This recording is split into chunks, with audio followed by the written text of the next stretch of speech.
तो आज जो हम लोग डिस्कस करने जा रहे हैं कॉन्ट्रैक्ट ऑफ इंडेमनिटी के बारे में, यानी क्षतिपूर्ति की संविदा, ठीक है, जिसको हम लोग को पढ़ना है सेक्शन 124 में। तो ये कॉन्ट्रैक्ट ऑफ इंडेमनिटी होता क्या है? कॉन्ट्रैक्ट जैसे कि हम लोग जानते हैं कि कोई संविदा होता है, कोई कॉन्ट्रैक्ट होता है किसी चीज़ को लेके, चाहे वो जॉब को लेके या फिर किसी और चीज़ को लेके। उस तरह ये जो इंडेमनिटी होता है, वहाँ पे इंडेमनिटी का क्या रोल होता है, यहाँ पे क्षतिपूर्ति की संविदा जो होती है वो किस तरह से होती है, इसमें हम लोग जानेंगे। तो सबसे पहले हम लोग इसका डिफिनेशन देखते हैं, इसका एक्सप्लेनेशन क्या कहता है।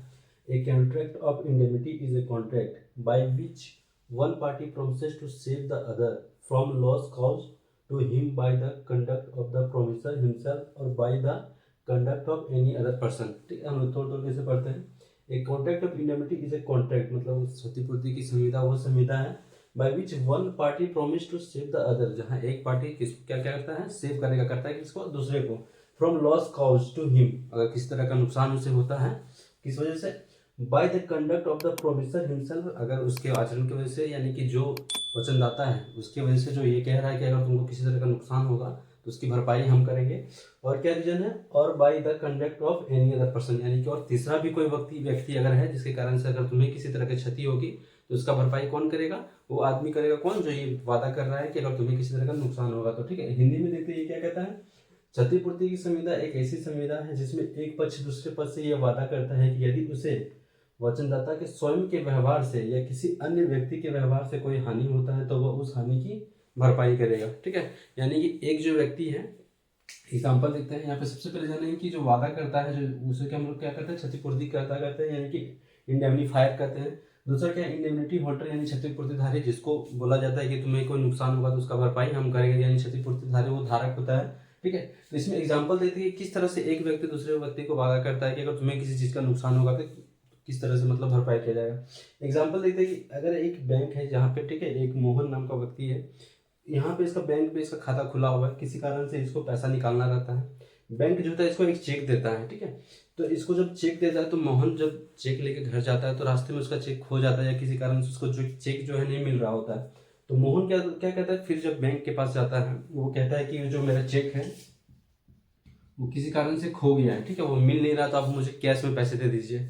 तो ये बैंक क्या करेगा, आप उससे एक इंडेमनिटी बॉन्ड साइन करवाएं कि अगर सपोज करते हैं कि आपको तो ये कैश में दे दिया जाएगा, लेकिन कोई तीसरा व्यक्ति अगर कोई आता है किसी दिन चेक को लेके, तो फिर अगर किसी कारण से अगर पैसा उसे दे दिया जाएगा तो इसकी भरपाई फिर कौन करेगा, तो इसकी भरपाई फिर से कौन करेगा, तो मोहन करेगा। तो यहाँ पे हम लोग देख रहे हैं कि किस तरह से ए जो है बी से जो अगर किसी तरह का वादा करता है कि किसी तरह का अगर आपको नुकसान होगा तो उसको भरपाई किसके द्वारा किया जाएगा, ए के द्वारा किया जाएगा। जैसे यहाँ पे मोहन इसको बोल रहा है कि ठीक है, अगर उस तरह का बात है तो उसमें इंडेमनिटी बॉन्ड पे साइन करने के लिए तैयार हो कि किसी दिन अगर कोई आएगा, अगर उस तरह का फिर से आपको कैश अगर डिपॉजिट दीजिएगा, यानी कैश उसको जमा दीजिएगा, तो उसकी भरपाई हम करेंगे। ठीक है, दूसरा एग्जाम्पल हम लोग देखते हैं। सपोज करते हैं कि एक राम है, दूसरा सोहन है। ठीक है, अब किसी लैंड को ये लेना चाह रहा है। कौन लेना चाह रहा है, तो राम लेना चाह रहा है, लेकिन इस पे जो है पहले से किसी तरह का विवाद चल रहा है। ठीक है, तो राम जो है लैंड को तो लेना चाह रहा है, लेकिन इस पे किसी तरह का विवाद है और राम ये जान रहा है कि अगर किसी दिन अगर इस लैंड का वो ले भी लेता है, इसका अगर संपत्ति का, उस जमीन का अगर मालिक बन भी जाता है, तो हो सकता है कि जो विवाद चल रहा है उसकी जो भरपाई होगी, जो उस पर जो खर्चा हो, किसको देना पड़ेगा, राम को देना पड़ेगा। इसलिए क्या करता है, ये जमीन को लेने से वो डर रहा है। ऐसी स्थिति में सोहन क्या बोलता है, सोहन आता है राम के पास कि ठीक है, ये बोलता है राम से कि तुम उस जमीन को खरीद लो। अगर इस जमीन पे किसी तरह का कोई इशू होता है, किसी तरह का आगे का खर्चा होता है, या कि जो भी इस पे इशू होगा उसकी सारी भरपाई कौन करेगा, तो सोहन करेगा। तो यहाँ पे देख रहे हैं कि सोहन जो है ये इस चीज़ के लिए रिस्क ले रहा है कि जमीन पे विवाद अगर किसी तरह का आगे दिन में अगर कोर्ट कचहरी जो भी आपका खर्चा होगा उसकी भरपाई कौन करेगा, सोहन करेगा। तो यहाँ पे हम लोग देख रहे हैं कि किस तरह से एक व्यक्ति जो खुद वादा करता है, प्रॉमिस करता है किससे, दूसरे व्यक्ति से, कि अगर तुम्हें किसी तरह का अगर नुकसान होता है तो उसको क्या भरपाई कौन करेगा, उस जो वचन देता है, जो वादा करता है उसको, कि अगर किसी तरह का भरपाई होगा तो उसका जो वचन देता है कि वही भरपाई करेगा। ठीक है, इसीलिए यहाँ पे हम लोगों ने देखा कि किस तरह से कॉन्ट्रैक्ट ऑफ इंडेमनिटी में है, जो एक व्यक्ति दूसरे व्यक्ति को वादा करता है कि किसी तरह का अगर नुकसान होता है तो उसकी भरपाई किसके द्वारा किया जाएगा, तो वो ए के द्वारा किया जाएगा। या यहाँ पे आप देख रहे हैं कि बैंक चेक अगर उसे दे रहा है तो उसे पहले इंडेमनिटी बॉन्ड साइन करवा ले रहा है कि अगर किसी तरह का अगर नुकसान हुआ आगे दिन तो फिर भरपाई कौन करेगा, तो मोहन करेगा। ठीक है, तो आई होप कि आप इस छोटी सी चीज़ को आप समझ गए होंगे। अब हम लोग जो बात करेंगे जहाँ पे इंडेमनिटी होल्डर को बहुत सारे मतलब उसको दिए गए हैं, उसको अधिकार दिए हैं कि अगर किसी तरह का अगर कोई नुकसान होता है, ठीक है, क्योंकि वादा तो कर दिया जाता है, लेकिन अगर किसी तरह का अगर नुकसान होता है तो फिर उसकी आगे की भरपाई किस तरह से होगी, उसको किस तरह से अधिकार में दिया जाता है। जैसा कि हमने बताया कि सेक्शन 125 में जो है क्षतिपूर्तिधारी यानी इंडेमनिटी होल्डर को कुछ अधिकार दिए गए हैं कि अगर किसी के द्वारा वचनकर्ता के द्वारा जो प्रोमिसर है आपके साथ अगर किसी तरह का कॉन्ट्रैक्ट करता है, वादा करता है, उसके आचरण से अगर किसी तरह का नुकसान होता है तो आप कोर्ट पे जाके सूट को फाइल कर सकते हैं। सूट फाइल करने के दौरान जो भी वचनदाता जो होता है, प्रोमिसर जो आपसे वादा करता है, तो जो भी हर्जाना होगा उसके द्वारा दिया जाएगा। उसमें कुछ कंडीशन है तो उसको हम लोग पढ़ते हैं सबसे पहले। तो सबसे पहले जैसे कि हमने यहाँ पे देख रहे हैं कि यहाँ पे इंडेमनिटी होल्डर को दिया गया है कुछ अधिकार। किसके बारे में? सबसे पहले रिकवरी ऑफ डैमेज यानी हर्जानी की वसूली। जैसे हम लोग पहले पढ़ा कि राम था, ठीक है, और एक मोहन था, सपोज करते हैं, ठीक है। यहाँ पे लैंड को लिए ये दोनों में के बीच विवाद था, ये इसको तो खरीदना चाह रहा है, लेकिन जब कुछ रीज़न की वजह इसमें जो विवाद चल रहा है, ज़मीन पे विवाद चल रहा है, इसी कारण से राम क्या है उसको खरीद नहीं पा रहा है। दूसरा, मोहन इससे वादा करता है कि अगर इस पर कुछ आगे के दिनों में अगर कुछ इशू होता है कोर्ट से रिलेटेड, चाहे किसी भी तरह से अगर इस पर कुछ इशू होता है तो इस पर ज़मीन खरीदने के बाद अगर तुम्हें कुछ इशू होता है, कुछ खर्चा लगता है, तो सारा खर्चा कौन देगा? मोहन देगा। अब यहाँ पे क्या करता है राम अगर खरीद तो लेता है ज़मीन, इस पर अब खर्चा भी हो रहा है। अब यहाँ पे क्या कर रहा है राम, जब मोहन से कहता है कि तुम पैसे दो, क्योंकि तुमने ये बोला था कि अगर किसी तरह का विवाद होगा, ज़मीन को लेके विवाद होगा तो पैसा तुम देगो। अब यहाँ पर मोहन क्या कहता है कि पैसा अगर राम को नहीं देता है तो ऐसी स्थिति में राम जो है यानी क्षतिपूर्तिधारी जो इंडेमनिटी होल्डर है, इसके पास क्या अधिकार है?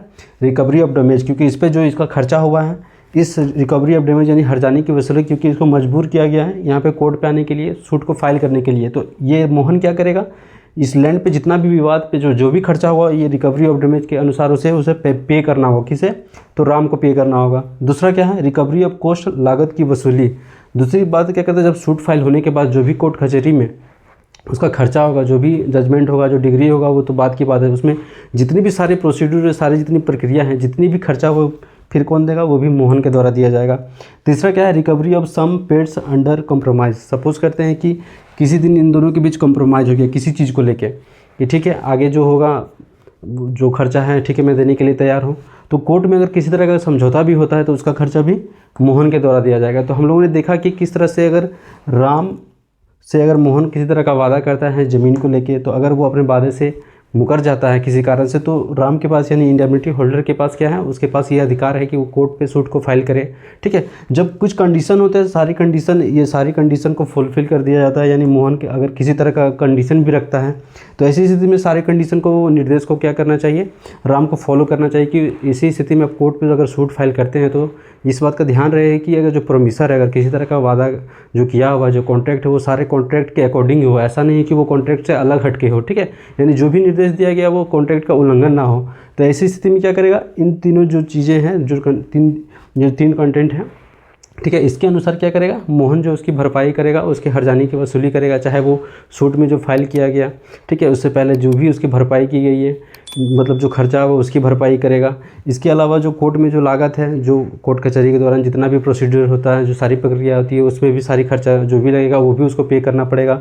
सपोज़ करते हैं कि अगर वो किसी तरह का समझौता भी करता है आगे के दिनों में, तो उसकी भी खर्चा कौन देगा? उसकी भरपाई कौन करेगा? तो मोहन के द्वारा किया जाएगा। सेक्शन 125 के अनुसार एक केस लॉ भी देखते हैं जो है एडम्सन वर्सेस जार्विस का, यानी 1827 का ये केस है। इसमें एक प्लेंटिफ है जो ऑक्शनर रहता है, ठीक है, वो नीलाम करता रहता है, और एक डिफेंडेंट होता है, ठीक है। ऑक्शनर जो रहता है वो क्या करता है? कुछ गाय को बेच देता है, किसके कहने पे? डिफेंडेंट के कहने पे। बाद में पता चलता है कि ये जो गाय है, गाय का जो जिसने बेचने के लिए जिसने कहा है डिफेंडेंट, वो इस गाय का असली मालिक नहीं था। तो ये क्या करता है? जो दूसरा पर्सन जो रहता है, जो उसका मालिक रहता है, वो क्या करता है? इस पर सूट फाइल कर देता है, केस कर देता है कि आपने उस गाय को जो बेचा है वो गाय मेरा था, आपने किसी के कहने पे क्यों बेचा, ठीक है। तो जो उसमें हर्जाना है, जो उस पर खर्चा होगा, उसका क्या होगा? हर्जाना आपको भरपाई करनी होगी। ये क्या करता है? सूट फाइल करता है किसके? ऑक्शनर को जो नीलाम करता है उसको सूट फाइल कर देता है, और जो भी खर्चा होगा गाय के बेचने के बाद, जो भी पैसा हुआ वो क्या करता है? वापस ले लेता है। कौन?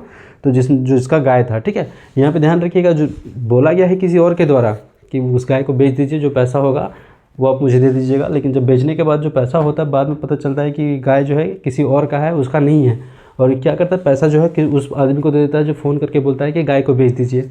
जब इसको पता चलता है जिसका रियल में गाय रहता है, जो सारी गायें रहती है, वो क्या करता है, इस पर सूट फाइल करता है, केस करता है, और जितने भी हर्जाना गाय का जो भी पैसा बना था, सारा सूट फाइल करने के बाद, केस करने के बाद इसको क्या करना पड़ता है, ऑक्शनर को उस पैसे को देना पड़ता है उसे। इसके बाद फिर क्या करता है, इसका तो हानि हुआ, इसकी तो डैमेज हुई, तो ऑक्शनर क्या करता है, फिर से सूट फाइल करता है किसके प्रति, तो ये जारविस के प्रति, जो जिसने ये बोला था कि उस गाय को बेच दीजिए, जो उसका असली मालिक नहीं था।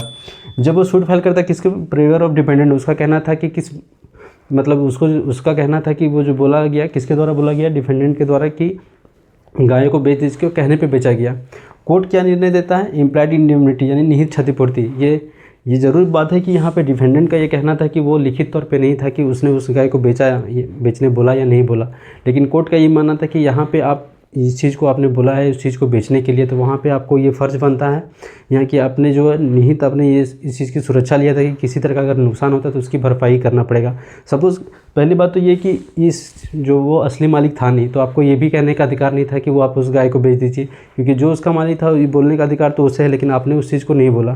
तो यहाँ पे तो ये इम्प्लाइड जो होता है, इम्प्लाइड इंडेमनिटी यानी कि निहित क्षतिपूर्ति होता है कि अगर किसी तरह का नुकसान होगा तो भरपाई कौन करेगा, तो डिफेंडेंट के द्वारा होगा। तो निर्णय यही हुआ, जजमेंट यही हुआ है कि जो भी डैमेज हुआ है वो कौन भरेगा, तो वो जारविस की तरफ, मतलब जारविस के द्वारा भरा जाएगा। तो देखा हम लोगों ने कि किस तरह से कॉन्ट्रैक्ट ऑफ इंडेमनिटी है कि अगर सपोज़ करते हैं कि ओरली नहीं भी है, अगर सॉरी रिटर्न अगर नहीं भी है, लेकिन फिर भी अगर आप कहते हैं तो आपको बोलने का जब उस चीज़ का अधिकार नहीं है, तो आपको वहाँ पे ये चीज़ को नहीं बोलना चाहिए कि आप उस गाय को बेच दीजिए, क्योंकि आपने अगर उस चीज़ को बेचने के लिए कहा है तो उसका क्षतिपूर्ति भी जो भी होगा उसकी भरपाई भी आपको ही करना पड़ेगा। ठीक है, तो आई होप कि इस टॉपिक को आप अच्छे से समझ गए होंगे। Thank you.